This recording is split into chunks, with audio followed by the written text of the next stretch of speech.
Praise Lord, जय मसीह की। मेरे सभी यूट्यूब फैमिली को परमेश्वर का प्यार चैनल में स्वागत करती हूँ। मेरे प्रियो, आज मैं फिर से परमेश्वर का वचन जो है आप लोगों के बीच में लेकर आई हूँ शेयर करने के लिए। और आज जो है मैं परमेश्वर का वचन जिस टॉपिक के ऊपर आप लोगों को शेयर करने वाली हूँ वो आप लोगों ने ही दिया था। मेरे जितने भी परमेश्वर के प्यार चैनल में जितने भी भाई बहन जुड़े हैं उन्होंने मुझे एक टॉपिक दिया। काफ़ी टाइम से वो लोग दे रहे कि सिस्टर मैरिज के ऊपर कुछ बातों को आप हमें बताएं, मैरिज को लेके कुछ वचन के जरिए हमें समझाएं, क्योंकि मेरे प्रियो बहुत सारी कन्फ्यूज़न आपके दिमाग में चल रहा है। तो मैं चाहूँगी कि थोड़ी बातें जो परमेश्वर के वचन के जरिए आप लोगों को क्लियर करने की कोशिश करूंगी। उससे पहले मैं परमेश्वर का धन्यवाद करती हूँ कि प्रभु ने मुझे सुंदर समय दिया है ताकि मैं परमेश्वर का वचन आप लोगों के बीच में लेकर आने पाई हूँ। मेरे प्रियो, मैं आप लोगों को बता दूँ कि वचन, पवित्र वचन, जब हम बाइबल को पढ़ते हैं तो बाइबल में बहुत ज़्यादा जो है परमेश्वर का वचन जो है शादी को लेकर, मैरिज के ऊपर, पति पत्नी के रिलेशन के ऊपर, है ना, ये सारी बातें जो है, लाइफ पार्टनर कैसा होना चाहिए, ये सारी बातें, हमारे हर एक सवालों का जवाब बाइबल में हमें मिलेगा अगर हम पढ़ते हैं। तो बहुत सारे वचन दिए गए हैं मैरिज के ऊपर, पर मैं आप लोगों के बीच में थोड़े से ही वचन को शेयर करने की कोशिश करूंगी। अगर ज़्यादा वचन लूंगी तो वीडियो काफ़ी लंबी हो जाएगी, इसलिए कंटिन्यू वीडियो में बने रहें और परमेश्वर के वचन को सुने, परमेश्वर की ओर से आशीष को पाएं। मेरे प्रियो, वचन में जाने से पहले एक बात बताना चाहूँगी, जैसे कि शादी के ऊपर, जैसे मैं आपके कमेंट पढ़ती हूँ ना, जब भी कोई भी वीडियो अपलोड करूंगी तो आपके काफ़ी कमेंट्स आते हैं। तो मैं कमेंट जब पढ़ती हूँ तो उसमें बहुत सारे प्रार्थना विषय दिया जाता है। तो कुछ भाई बहन ऐसे हैं जिन्होंने बोला कि सिस्टर हमारी मैरिज को 5 साल हो गए हैं, मेरे बच्चों को छोड़कर मेरी वाइफ चली गई है, काफ़ी टाइम हो गया, घर वापस नहीं आ रही है, तो प्रार्थना करें कि मेरी वाइफ वापस आने पाए। और कई लोगों ने ऐसे बोला कि सिस्टर हमारी एज हो चुकी है बट हमारी शादी नहीं हो पा रही, तो उसके लिए प्रार्थना करें। कुछ बोल रहे कि अच्छा लाइफ पार्टनर मिलने के लिए प्रार्थना करें। कुछ बोल रहे कि सिस्टर कैसे हम पहचान सकते कि वो परमेश्वर की ओर से है ना। तो मेरे प्रियो, आज आपके सवालों का जवाब मैं देने की कोशिश करूंगी परमेश्वर के द्वारा। प्रभु जो हमें प्रकाशन देंगे वचन के जरिए, उससे मैं बताने की कोशिश करूंगी, आपको क्लियर करने की कोशिश करूंगी। उससे पहले मैं एक बात बता देती हूँ आप लोगों को कि शादी को लेकर बहुत सारी बातें, बहुत सारे कन्फ्यूज़न हमारे दिमाग में भरे होते हैं, है ना। तो सबसे पहले मेरे प्रियो, सबसे पहले जब मैरिज की जहाँ बात आती है, अगर आप लोग अनमैरिड हैं, आपकी एज हो चुकी है शादी की, है ना, आप टेंशन में है कि अच्छा लाइफ पार्टनर नहीं मिल रहा, तो आप खुद इधर उधर ढूंढना बंद करें, घुटने टेके परमेश्वर के सामने। जब आपके घुटने परमेश्वर के सामने टेकोगे ना, झुकेंगे आप परमेश्वर के सामने ना, प्रभु से मांगेंगे ना कि प्रभु मेरा जीवन साथी जो भी हो तेरी ओर से होने पाए पिता, जो आपने मेरे लिए बनाया है वो मेरे सामने आने पाए पिता। तो परमेश्वर के वचन में लिखा है कि हम जिस परमेश्वर की आराधना करते हैं वो जीवित परमेश्वर है। वो हमारे हर एक शब्द को जो हम बोलते हैं परमेश्वर की हजूरी में वो सुनते हैं। तो आपकी प्रार्थना को प्रभु सुनेंगे और जो परमेश्वर ने आपके लिए बनाया है वो आपके सामने सही समय पर लेकर आएंगे। आप अपना दिमाग चलाना बंद करें, आप अपनी आंखों को इधर उधर घुमाना बंद करें। मैसेज में जाने से पहले मैं आप लोगों को बता दूं कि हाल ही में कुछ टाइम पहले ही एक भाई से मेरी बात हुई, जबकि वो मसीही नहीं है। उस भाई से मेरी बात हुई तो उसने मुझे बताया कि सिस्टर अभी 4 ही महीने हुए हैं हमारी शादी को, और मेरे पेरेंट्स जो है, मेरे घर वाले मान गए थे शादी के लिए, बट लड़की के पेरेंट्स नहीं मान रहे थे। तो हम लोग ना छुप के हम लोगों ने मैरिज किया, और हमारी लव मैरिज है। लड़के ने बताया कि हमारी लव मैरिज है, और उन्होंने बोला कि लड़की ने मेरे से वायदा किया कि लाइफ टाइम तक मैं तेरा साथ दूंगी। पर सिस्टर सिर्फ 4 ही महीने हुए हैं और वो क्या है, मुझे छोड़कर भाग गई अपने घर पे, अपने पेरेंट्स के पास, और बोल रही है कि तू अपना रास्ता देख, मैं अपना रास्ता देखती हूँ। और वो काफ़ी भाई दुखी था, काफ़ी रो रहा था। तो मैंने वचन के जरिए मैंने उसको समझाने की कोशिश की और वो समझा भी। परमेश्वर का धन्यवाद करती हूँ कि उसके दिमाग में वो बातें आई हैं। मेरे प्रियो, इस प्रकार की जब मैरिज हम देखते हैं तो इसको हम शादी परमेश्वर की ओर से नहीं बोल सकते, ये अट्रैक्शन है। एक लड़का जब किसी लड़की को देखता है या लड़की किसी लड़के को देखती है तो बिना प्रार्थना में बैठे, बिना परमेश्वर से पूछे, अगर हम खुद ही उसकी खूबसूरती पे फिदा हो जाते हैं तो उसको अट्रैक्शन बोलते हैं। हम खुद ही अपने मन में सारी बातों को सोचने लग जाते हैं, नहीं ये परमेश्वर की ओर से, ये परमेश्वर ने मेरे लिए भेजा है ना। और हम अपना दिमाग चलाना शुरू कर देते हैं, परमेश्वर से नहीं पूछते, परमेश्वर की हजूरी में नहीं जाते हैं, है ना। शादी को हम मजाक समझते हैं। शादी जो है लाइफ टाइम हमें बिताना है अपने लाइफ पार्टनर के साथ, तो ये खेल नहीं है, ये मजाक नहीं है। मैरिज से पहले आप लोग परमेश्वर की हजूरी में बैठें, परमेश्वर से पूछे, प्रभु क्या ये आपकी ओर से है? परमेश्वर आप हमें बताएं, प्रार्थना करें परमेश्वर से। हमारा परमेश्वर हमारी प्रार्थना को सुनने वाला परमेश्वर है, उत्तर देने वाला परमेश्वर है। मेरे प्रियो, जब हम अट्रैक्शन में होते हैं, इसको हम परमेश्वर की ओर से नहीं बोल सकते कि ये परमेश्वर की ओर से शादी है। ये हम खुद के ही अट्रैक्शन में फंसते हैं। और मेन जो बात है, शैतान एक जवान को कैसे गिराता है पाप में, अट्रैक्शन को लेकर आता है। उसको मालूम है कि एक जवान जो है या तो जवान को नशे में गिराएगा, या तो फिर जवान को इस लड़की लड़के का जो रिलेशनशिप है इस पाप में गिरा के, व्यभिचार में गिरा के उसको, उसके जवान भाई बहन की ज़िंदगी को सत्यानाश कर देगा। और वो भाई बहन जो इस पाप में गिर जाते हैं, वो उभरने की भी हिम्मत नहीं होती उसमें, और वो उनमें इतनी हिम्मत नहीं होती कि वो खुद स्टैंड। कुछ भाई बहन होते हैं जो कि मोटिवेट वीडियो देखना शुरू कर देते हैं कि ताकि मैं मोटिवेट हूँ, किसी से बात शुरू कर देते हैं बात करना शुरू कर देते हैं ताकि मुझे उनके द्वारा कुछ जवाब मिले, ताकि हम फिर से स्टैंड हो जाएं, फिर से आगे बढ़ें। बट कुछ भाई बहन होते हैं जो कि इन बातों को लेकर डिप्रेशन में चले जाते हैं। और शैतान का टारगेट है ये सारी बातों को जवानों के सामने लेकर आना, क्योंकि उसको पता है कि किस बातों के चलते ये लोग गिरेंगे पाप में। तो मेरे प्रिय, सावधान हो जाएं। अगर आप मसीह में हैं तो परमेश्वर से प्रार्थना करें और शैतान के चंगुल में फंसने से बच जाएं मेरे प्रियो। और मैं आप लोगों को बता दूं कि आजकल संसार में ज़्यादातर अट्रैक्शन के ऊपर जो है जो मैरिज हो रही है वो ज़्यादातर टिक नहीं रही है। ये जो बोलते हैं ना, सिस्टर हमारी 5 साल शादी को हो गई है, बच्चे को हमारे छोड़कर मेरी वाइफ चली गई है। कुछ लोग बोलते हैं सिस्टर हमारी शादी को 2 साल हो गए हैं बट मेरी वाइफ जो है किसी और के साथ भाग गई है। ये सारी अट्रैक्शन है। अट्रैक्शन में आके जो हम शादी करते हैं उसका नतीजा यही मिलता है, ये परमेश्वर की ओर से नहीं है मेरे प्रियो। और जब हम और उसके बाद संसार में देखा जाए तो लिविंग रिलेशनशिप के ऊपर बात करते हैं। लिविंग रिलेशनशिप को भी हम परमेश्वर की ओर से नहीं बोल सकते।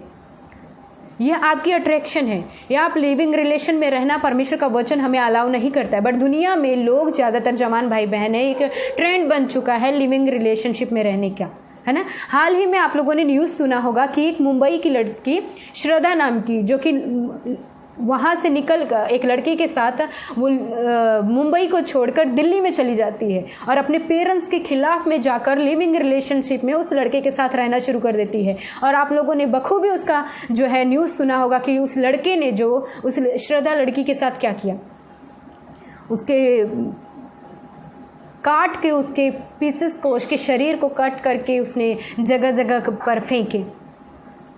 मेरे प्रियो, जब हम लोग अपना दिमाग चलाते हैं, खुद निकल जाते हैं लाइफ पार्टनर खोजने के लिए, पेरेंट्स के खिलाफ में चले जाते हैं, परमेश्वर के खिलाफ में जाकर खुद दिमाग जब चलाते हैं ना, तो यही नतीजा देखने को मिलता है।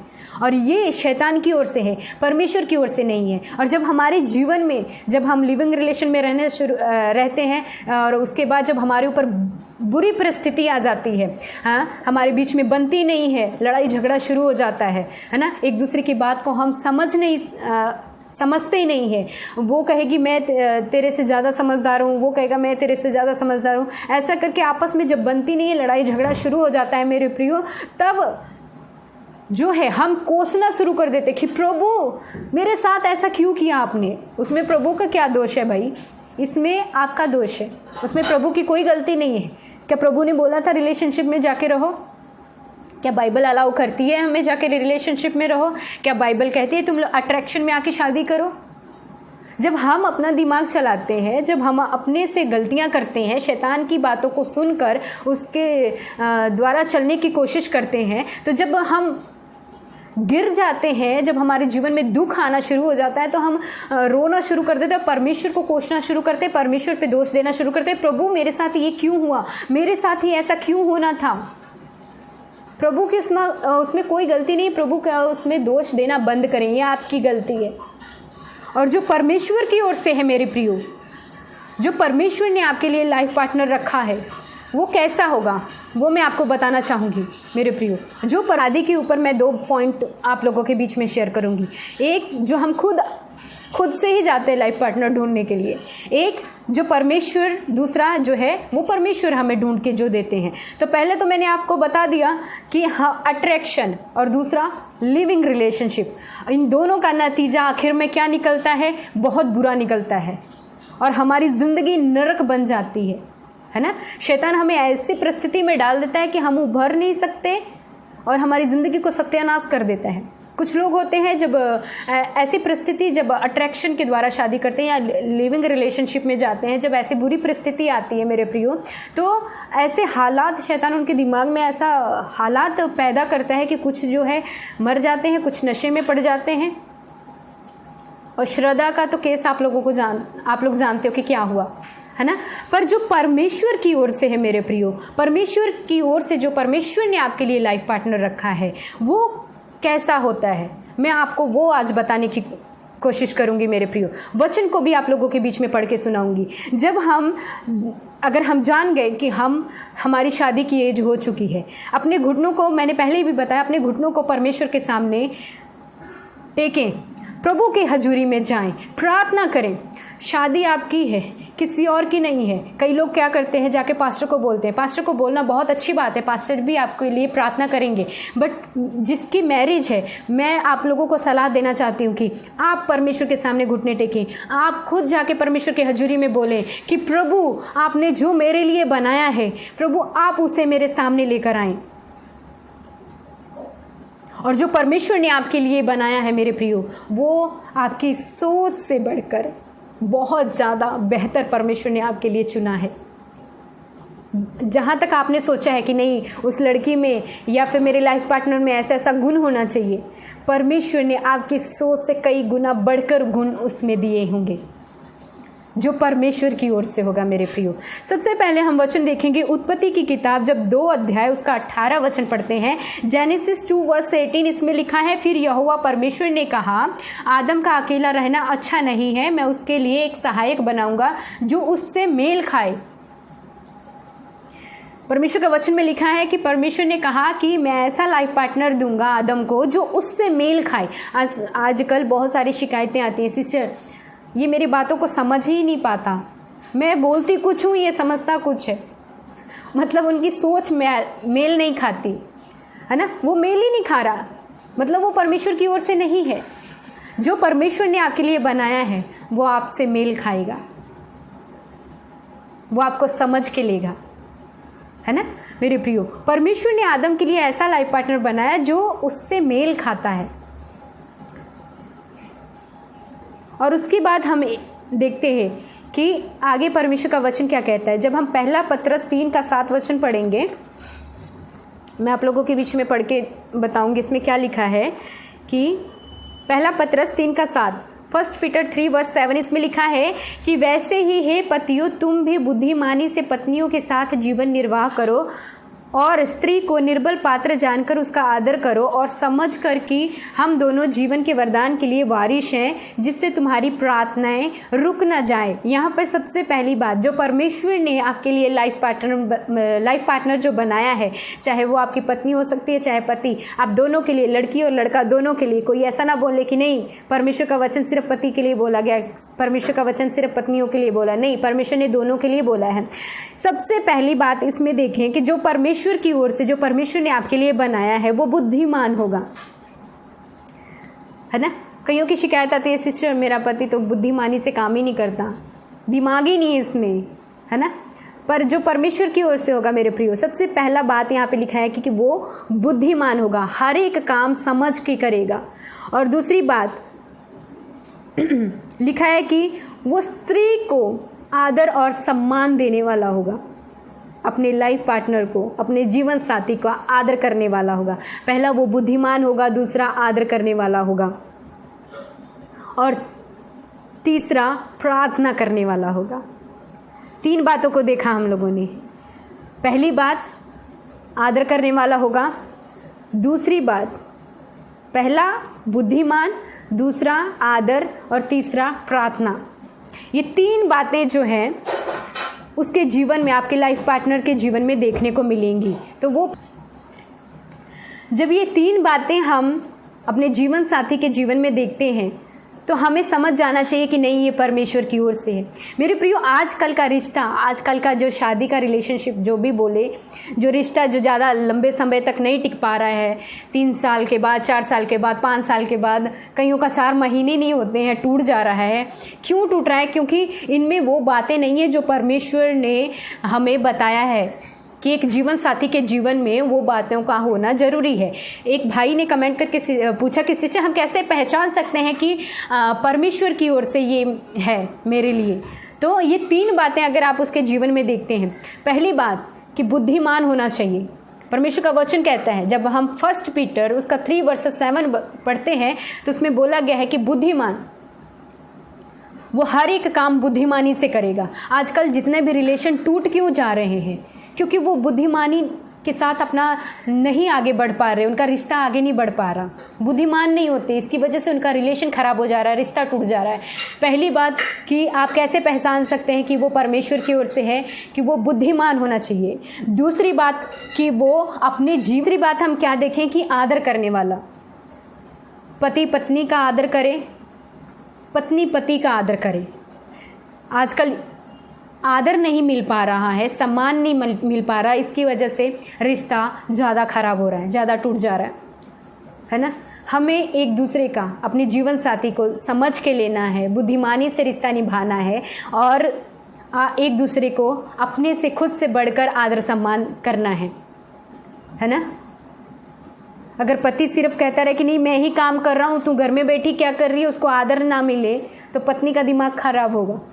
अगर पत्नी बोली मैं सारा दिन घर में काम करती रहती हूँ, आप आते हो काम पर से तो घर पे आके ऑर्डर चलाते हो, तो यहाँ पे रिश्ता खराब होता है।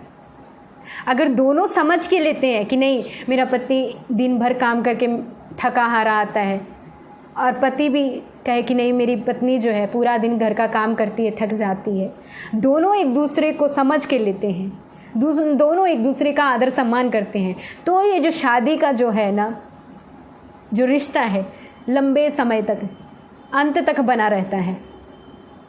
दूसरी बात हम लोगों ने देखा, पहली क्या मैंने आप लोगों को बताया कि बुद्धिमान होना चाहिए, और दूसरा आदर सम्मान करने वाला होना चाहिए, तीसरा प्रार्थना करने वाला होना चाहिए। ये तीसरा वाला पॉइंट मेन है मेरे प्रियो। अगर आपका जीवन साथी प्रार्थना करने वाला नहीं है तो आप लोग भूल जाएं कि आपका रिश्ता जो है आखिरी सांस तक बना रहेगा।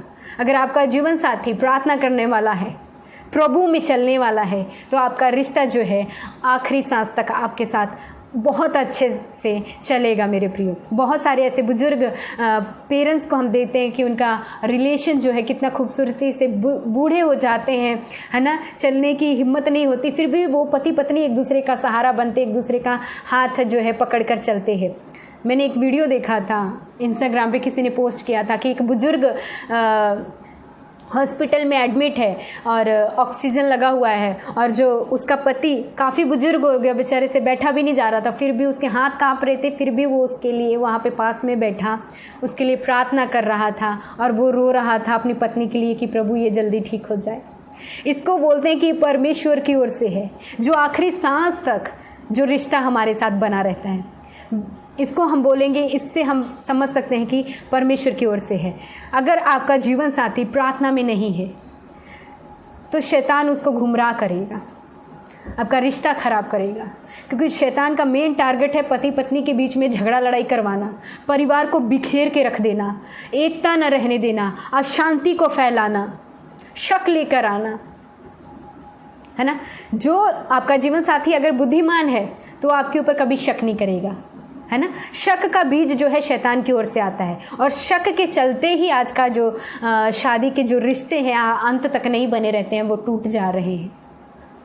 तो ये 3 बातें, 3 मेन पॉइंट हैं जो मैंने आपको बताया कि बुद्धिमान होना चाहिए, आदर सम्मान करने वाला होना चाहिए, प्रार्थना करने वाला होना चाहिए। अगर आपका लाइफ पार्टनर, आपका जीवन साथी अगर प्रार्थना में है तो परमेश्वर उसको समझ देंगे, परमेश्वर उसको बुद्धि देंगे, परमेश्वर उसको रिश्ते को कायम करने के लिए जो जो बातें गुण देंगे, क्योंकि ये सारी बातें ऐसे ही नहीं अपने अंदर आ जाती। कुछ लोग बोलते कि अरे उसके अंदर सारे गुण हैं, अपने आप से आए हैं, नहीं, वो परमेश्वर देते हैं।